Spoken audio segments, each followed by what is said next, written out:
Meeting Brothers.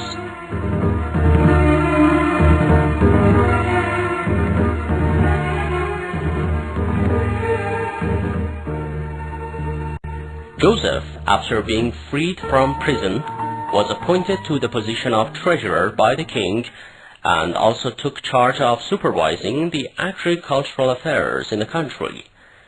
Due to his wisdom and providence, at a time of famine and hardship, when there was not enough water in the Nile River for any kind of cultivation, people had enough grain to run a healthy life, and even more, which were stocked in storehouses.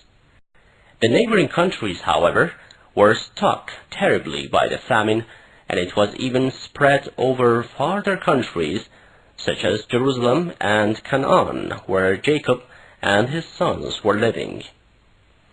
Thinking of a way to provide some grains, Jacob called his sons and told them, "Now that the famine is a serious threat to our people, you shall attend to the presence of the wise minister of Egypt, whose fame and honor has been overspread everywhere, and ask him for help.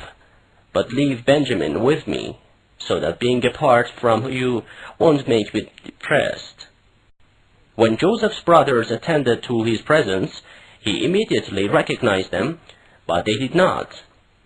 One of them went forth and said, "We are 12 brothers, of whom one has stayed with our father, and one was lost years ago.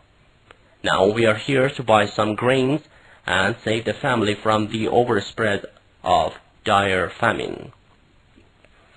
Being aware of his father's and Benjamin's health, Joseph ordered to give them enough wheat and also put their money among the wheat bags secretly. When they were about to set out for Canaan, Joseph told them, "Next time you come into Egypt, take your brother with you, so that I can make sure you're honest in your words." They replied, "We shall hope to be able to convince our father and take our brother with us." When they described what had happened to their father, and when Jacob was informed that they wanted to take Benjamin with them, he initially refused and said, "No, if you take him with you, you may again neglect him, and he may have the same fate as his brother Joseph."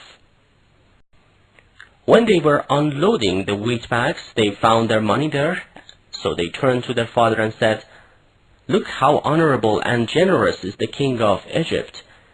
He did not accept our money, so have no fear and send him with us, and we shall take good care of our little brother."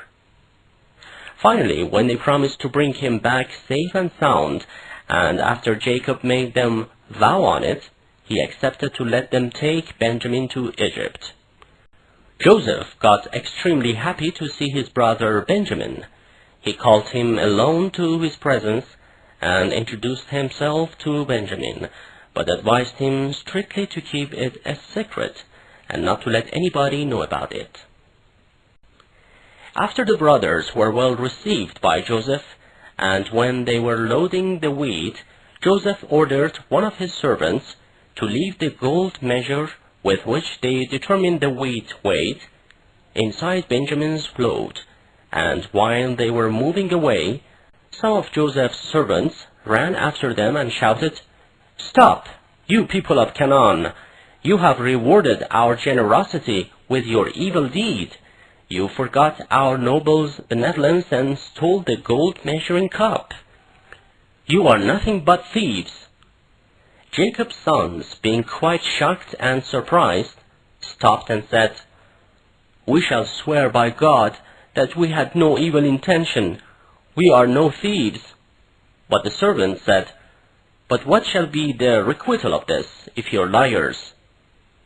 We are quite certain of our innocence. According to our laws, if one of us has stolen something, you may capture him and take him as a slave." The servants searched all their loads, and to the great astonishment of the brothers, found the gold measure among Benjamin's load. Joseph reproached them and said, "According to your own laws, we shall capture and take the dishonest brother of yours as our slave." They replied, "There is no wonder if you steal something, because he had a brother who had committed the act of stealing before." Hearing that, Joseph mumbled to himself, "You are much worse than him, and God is completely aware of what you say or do." The brothers started to beg Joseph for mercy and said, "You noble of Egypt, he has an old loving father who cannot tolerate his son's lust. Take one of us for him and relieve him." Joseph said, "We shall never capture an innocent man for a guilty thief, for then most surely we would be unjust. No, it is out of the question." Disappointed of saving Benjamin, they decided to return back to Canaan. But suddenly the elder brother said, "Have you forgotten that we have undertaken in God's name and promised to take Benjamin back sound and safe to our father? Therefore I will by no means depart from this land until my father permits me or Allah decides for me, and he is the best of the judges.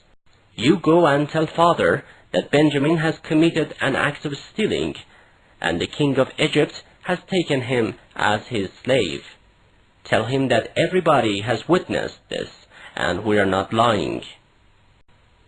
When they told the whole story to their father, he got very sad and thought it was another sample of their trickery, and that they were lying again, just as they had lied about Joseph. This again reminded him of Joseph's loss, and all that grief and sorrow returned back to him once again. So he said to them, "Go after Joseph and his brother, and never get disappointed from God and his blessings." This time, when the brothers attended to Joseph's presence shamefully, he addressed them, "Don't you know me? I'm your brother." They were greatly surprised and embarrassed.